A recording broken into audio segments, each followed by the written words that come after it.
Labas rytas, aš esu Aušra ir kalbu apie fotografiją. Ir toliau tęsiu savo grojaraštį, tema nežinau ką fotografuoti. Tai šiandien norėčiau pakalbėti apie fotografavimą pardavimui. Ir kalbėsiu ne apie kažkokius užsakomuosius portretus ar ten krikštynų ar konferencijų fotografavimą, o apie fotografavimą pardavimui internete. Pirmiausia, pardavimai stokams. Kas yra tie stokai? Tai yra tokie fotobankai, jų yra daugybė pasaulyje, išsidmėti jie po visą pasaulį. Didžiausi turbūt stokai yra Amerikoje, Kanadoje, Japonijoje, Australijoje įsikūrę, bet pardavinėja tavo nuotraukas visame pasaulyje. Tai aš pasidalinsiu savo patirtim ir savo bandymu, kaip aš bandžiau pardavinėti nuotraukas stokose. Kokiu principu tie fotobankai dirba? Tu fotografuoji, krauni nuotraukas, aprašai, surenki raktinius žodžius ir patalpini į tą fotobanką. Jie peržiūri ir patvirtina. Dalį kažkokią nuotrauką gali kartais atmesti. Pavyzdžiui, jeigu jiems pasirodo, kad tai yra komerciškai nepatraukli nuotrauka arba yra kelios panašios nuotraukos. Tai dėl tos priežasties. Dėl to panašumo tai yra visokių ten cirkų, kad nuotraukos gali būti visiškai nepanašios, nevienodos, bet jie pažymi kaip vienodas, tada tu jas tiesiog atsidedi kažkur, po mėnesio vėl pabandai įkrauti ir jos praeina normaliai. Bet čia yra daug visokiausių niuansų ir jeigu norėsite pabandyti, aš apačioje įdėsiu ir sąrašus tuos didžiausių, tų geriausia parduodančių stokų ir įdėsiu nuorodą į sėkmingiausiai dirbančios Lietuvoje stokerės Vėtrės Antanavičiūtės pamokas. Ten nebrangiai kainuoja, tai galite nusipirkti ir pabandyti, jeigu norite. Bet aš noriu papasakoti, kaip aš feilinau stokose, kaip apie savo nesėkmę. Apie tai, sakykime, ko aš tikėjausi ir kaip man nesigavo ir kodėl nesigavo. Pirmiausia, turėkite galvoj, kad pardavinėjančių stokose yra milijonai. Tai jeigu 10 metų dar ar 15 metų atgal prasimušti buvo lengviau, tai dabar yra labai sudėtinga. Ypač turint galvoj, kad atėjo dirbtinis intelektas ir stokai po truputį pradeda priiminėti nuotraukas kurtas dirbtinio intelekto. Kadangi parduodančių nuotrauką žmonių yra labai daug, tai yra visokie pokalbių svetainės ir Telegrame, ir pačiuose stokose, kur galima užduoti klausimus, galime dalintis informaciją ir aš tikrai nuoširdžiai tą dariau ir tyrinėjau ir mokiausi. Ir 2 metus dirbau kaip prakeikta. Aš dirbau po 8 valandas, o kartais ir daugiau ir sėdėdavau naktimis. Nes pasiskaičiau, kad jeigu tu nori prasimušti, tu turi sukrauti į stokus ne mažiau per mėnesį 150-200 nuotraukų. Ir tai yra tikrai nemažai, turint galvoje, kad yra tas šlykštus darbas, jų aprašinėjimas ir raktažodžių rinkimas. Dabar trumpai apie tai, kiek aš laiko dirbau. Tai buvo pirmi 2 metai, kai aš dirbau labai stipriai, labai daug ir labai kryptingai ir nuosekliai. Ir ką aš iš to gavau?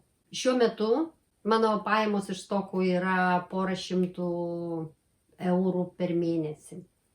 Geresnį mėnesį gal 300. Tai iš visų aš kroviau nuotraukas į 11 stokų. Neapsimoka dirbti vienam fotobankui, reikia krauti iš karto bent į kelis. Kai kurie iš jų parduoda geriau, kai kurie lėčiau po truputį, bet kiekvienas tas fotobankas turi savo vartotoją ir jie yra gana skirtingi. Jeigu viename, tarkim, fotobanke daugiau perka žiniasklaidos atstovai, kitame galbūt daugiau dizaineriai. Todėl visada reikia labai galvoti, kur ką dedi. Aš šito nedariau. Aš ką pagaminau, tą ir sudėjau į visus. Taigi, kodėl man nepasisekė? Nepasisekė, sakau, todėl, kad tai nėra ta suma, iš kurios aš galėčiau gyventi. Ir Lietuvoje yra labai nedaug stokerių, kurie iš tikrųjų uždirba tiek, kad gali nieko daugiau nedirbti ir tik tai iš to gyventi. Pirmiausia, aš klaikiai pavargau. Nes stokinė nuotrauka tai nėra ta nuotrauka, kur tu pavartysi iš savo albumo ir sudėsi. Tu turi specialiai jas fotografuoti. Nuotraukos turi būti aukštos kokybės. Aišku, jos gali būti ir nekokybiškos, bet tada turi būti aišku, kodėl nekokybiška. Na, menus kuri, pavyzdžiui. Iš pradžių aš dėjau viską. Ir nesupratau, kodėl man tie centai byra taip menkai. Tada vėl tyrinėjausi, šnekėjau tose pokalbių svetainėse ir gavau tokį patarimą iš ekspertų, kad reikia pasirinkti vieną temą ir nuosekliai dirbti ir fotografuoti tą temą.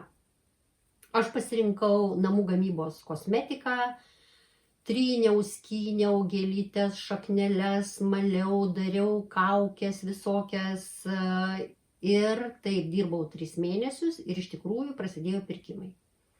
Kai tu prasimuši, tada jau tavo ima pirkti ir kitus produktus. Man truputėlį tai yra sunku, iš tikrųjų mane užkniso ir mane vemti vertė. Nors prisipirkau tų visokių kolbelių, stiklinių petri lėkštučių ir visokio rekvizito. Metus laiko taip buvo smagu ir tai dariau. Galų gale, galbūt tai lėmė mano charakteris. Man labai sunku daryti vieną ir tą patį visą laiką. Man patinka eksperimentuoti ir man norisi vieną dieną daryti vieną, kitą dieną kitą. Tai nėra gerai. Pradedant pardavinėti tai nėra gerai. Iš tikrųjų galima fotografuoti viską. Galima fotografuoti žmonės, tik reikės tam sutikimo jų. Aš kroviau nuotraukas iš kelionių ir aišku, geriausia buvo parduodamos tos, kur yra kažkokia tai egzotiškesnė arba retesnė kelionė. Tarkim, iš mano tų sudėtų nuotraukų kelioninių neblogai pirko arba geriausiai pirko Grenlandiją. Turbūt yra sunkiau pasiekiama, mažiau žmonių ten lankėsi ir jos yra labiau ieškomos. Tai va, 4 metų dirbau sunkiai, kai pamačiau, kiek aš uždirbu iš to. Parėjo tas jausmas, žinot, tarsi parsidavinėčiau, nes tai yra tikra vergyja. Mano akimis, nes tau moka centus.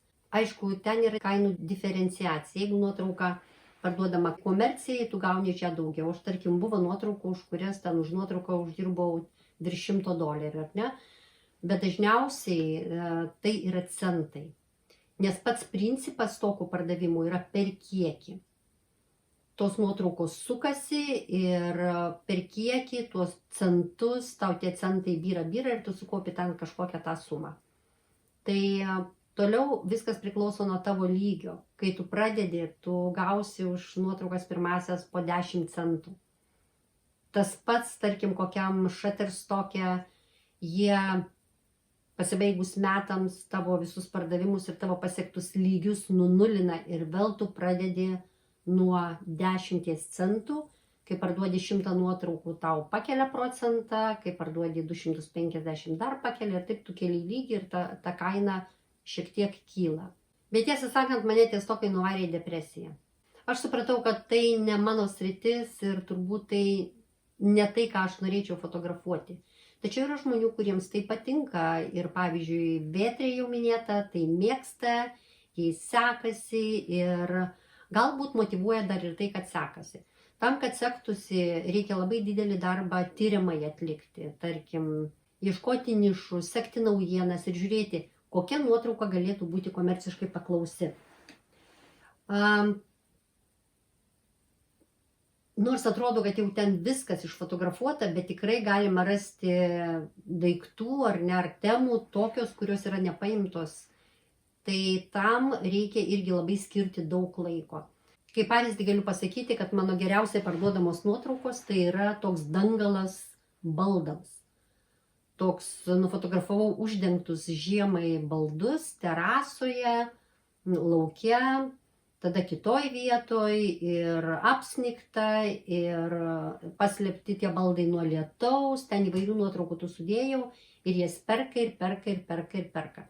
Dėl to, kad jų tiesiog daugiau tokių nebuvo. Tai štai, jeigu tu randi tokį produktą, kuris dar nenufotografuotas, tai jis tikrai greičiausia bus parduodamas. Galima eiti šituo keliu ir tiesiog ieškoti tų nišinių produktų. Arba pasirinkti, kaip jau sakiau, vieną temą ir ją varyti. Tada galima sulaukti pardavimų.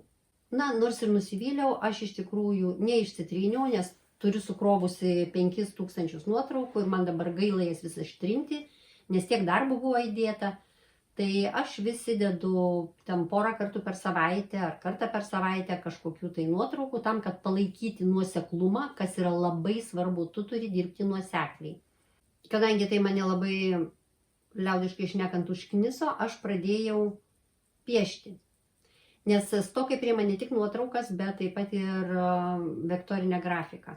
Tai aš išmokau dirbti iliustratoriumi ir pradėjau piešti. Tai dabar tų piešinių ir tų mano pieštų raštų yra koks 1000 iš tų 5000.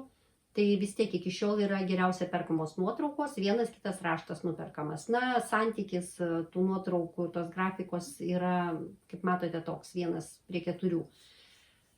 Nors sako, kad nėra gerai, tu turi pasirinkti, arba tu vieną darai, arba kitą darai.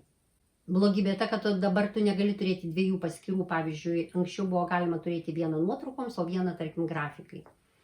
Tai jeigu tu darai ir tą, algoritmas nelabai supranta iš tikrųjų, ką tu dirbi ir tu savo pasidarai bėdos. Dėl tų algoritmų tai yra daug labai mitų ir didžiulės diskusijos apie tai, kaip tie algoritmai veikia, bet iš esmės tai aš manau, kad niekas tiksliai nežino.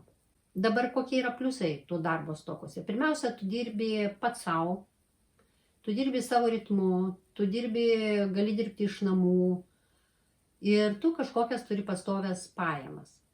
Bet mitas yra tai, kad jeigu tu ir nedirbi, tau pinigai toliau eina. Taip jie eis kurį laiką. Jeigu jūs išvykote atostogų, ar jūs susirgot, ar kažkokios kitos priežastys neleidžia jums ten fotografuoti ir krauti tų nuotraukų, pardavimai vyks, pinigai toliau kapsės. Tačiau praėjus kuriam laikui jų ims mažėti, todėl turi visgi nors porą kartų per savaitę kažką įdėti. Kitaip stokas sutraktuos tave kaip nebedirbant ir tavo nuotraukos smūgs žemyn ir žemyn. Tai tiek apie tos stokus ar fotobankus, norite bandykite, bet aš pasidalinau savo patirtim ir aš daugiau to nenoriu, tik tai palaikysiu tą įdirbį, nes gaila įdėto darbo. Kitas dalykas, kurį išbandžiau, tai yra tos vadinamos POD kompanijos. Kas yra POD? POD reiškia Print on Demand. Print on Demand tai tokios bendrovės, kur tu vėlgi įkeli savo nuotrauką ar grafiką kažkokią ir gali pasirinkti produktus, ant kurių jie bus atspausdinti ir tada ta parduotuvė internetinė, jie pardavinėja tos produktus ir tu vėlgi gauni kažkokius procentus už savo dizainą. Tai iš tokių galiu paminėti, kuriuose aš bandžiau, tai Redbubble, Zazzle ir paskutiniu metu dirbu su Spoonflower. Kas tai yra? Tarkim, koks Redbubble, ar ne? Aš įdėjau kokią nuotraukytę ir pasižymėjau, kad ji bus atspausdinta ant marškinėlių, puodelių, ten nežinau, kad iš jų bus padaryti lipdukai, ar bus kaip paveikslas ir panašiai. Tų produktų gaunasi daug. Bet vėlgi ten reikia dirbti labai nuosekliai. Kai aš tik pabandžiau ir įdėjau, gal praėjus mėnesiui man nupirko vieną nuotrauką kaip paveikslą ir aš buvau laiminga gavusi procentus. Ir štai praeitą savaitę nupirko kažkas su mano nuotrauka 50 atvirukų. Aš matau, kad žmogus mokėjo 92 eurus. Spėkite, kiek aš iš jų gavau. Aš iš jų gavau 13 eurų. Bet aš pykti turbūt labai negaliu, nes to produkto pagaminimas kainuoja ir vadinasi, man moka tik tai už tą vaizdelį. Bet dar kainuoja pagaminti ir išsiųsti tą produktą. Atrodo labai nedaug, bet kita vertus reiktų pasiskaičiuoti, kiek aš uždirbčiau, pavyzdžiui, jeigu aš pati atspausdinčiau tos atvirukus ir išsiųsčiau. Ir taip pat reikia turėti galvoj, kad kaip mane tas užsakovas pamatytų. Nes kai yra didelė kompanija, eina daug jų reklamos, jie tavo produktus reklamuoja ir taip juos atranda. Ir visgi čia pinigėliai truputį yra didesni. Todėl galima bandyti dirbti su tom vadinamam POD kompanijom. Zazzle taip pat galima įkurti ten savo parduotuvę ir pardavinėti savo produktus. Bet tam, kad jie pasiektų potencialų vartotoją, reikia reklamuoti. Pagrindiniai kanalai tai reklamai yra Pinterestas ir Instagramas. Ir va čia dar prasideda kitas darbas. Aš nemėgstu nuo seno Instagramo, bet kažką tai darau be meilės ir Pinterestą taip pat susikūriau. Pinterestas irgi reikalauja laiko tavo. Taigi, nežinau, Zazzle turėjau nedaug pirkimų ir nežinau, ar pasiliksiu. Nors esu išbandžiusi Zazzle kokybę, esu pirkusi produktų pati ir jų kokybė man visai tiko. Ar mes turime Lietuvoje panašių dalykų? Turime. Bet rinka yra tokia maža, kad uždirbti turbūt šansų yra labai mažai. Kažkada pirkau marškinėlius svetainėje marškinėliai LT ir pamačiau, kad ten galima irgi užsiregistruoti, kurti savo parduotuvę ir tuos nuotraukas arba piešinius dėti ant tų marškinėlių ir pardavinėti. Pabandžiau, jo nupirko vienus marškinėlius per pusmetį turbūt. Tai nežinau, kiek ten yra prasmės. Kadangi, kaip jau sakiau, paskutiniu metu daugiau piešiu, pradėjau piešti tokius raštus, taip pat jūs galima daryti ir su fotografuotais objektais. Galima dėlioti raštą iš sufotografuotų gėlių, iš sufotografuotų puodelių, ten, kaip sakant, fantazijos klausimas. Tas svetainė vadinasi Spoonflower, įdėsiu taip pat nuorodą. Ir ten taip pat įvairūs produktai parduodami ir tu gauni komisinius. Arba kažkas tai perka tavo audinį, arba tapetus. Tai šitas variantas yra geresnis, nes pavyzdžiui, ten nupirko kažkas ten 10 metrų mano neseniai audinio, aš jau gavau, neatsimenu, ar $20. Užvakar nupirko 4 pagalvėlės su mano raštu, aš gavau $25. Taigi, ten kažkaip reikalai pajudėjo, žiūrėsim, kaip bus toliau. Labiausiai apsimokantis dalykas, aišku, būtų atsidaryti savo parduotuvę internete, bet čia iškyla klausimas, kaip tu apie ją praneši pasauliui ir kaip tave atras. Ir tada vėlgi galima naudoti tą patį Pinterestą ar Instagramą, bet manau, kad tai yra labai nelengvas kelias. Galbūt lengviau yra įkurti parduotuvę Etsyje. Aš tai neseniai padariau, dar pati pradžia, yra keli pirkimai. Kol kas ten smarkiai nedirbu, nes ne visai apsisprendžiu, ką aš norėčiau ten pardavinėti. Gal jūs susidūrėte su Etsy pamokėlių reklama, jos gausiai buvo Facebook'e. Aš kažkurio metu susigundžiau ir turiu pasakyti, kad tikrai nepasigailėjau. Tai yra labai išsamus ir detalus kursas, nuo ko pradėti, ką daryti, kaip skaičiuoti, kaip išsiųsti ir panašiai ir panašiai. Ir yra netgi toks įkurtas Etsy klubas. Tai aš taip pat apačioje įdėsiu jums nuorodėlę į tuos kursus. Gal sugalvosite pabandyti. Tai va tiek trumpai apie tuos pardavimus internete. Tikriausiai jie buvo šiek tiek pesimistiški, bet aš tiesiog papasakojau savo istoriją, ką aš dariau, ką aš bandžiau ir kaip man sekėsi. Bandykite jūs ir pasakokit savo istoriją. Iki kitos savaitės.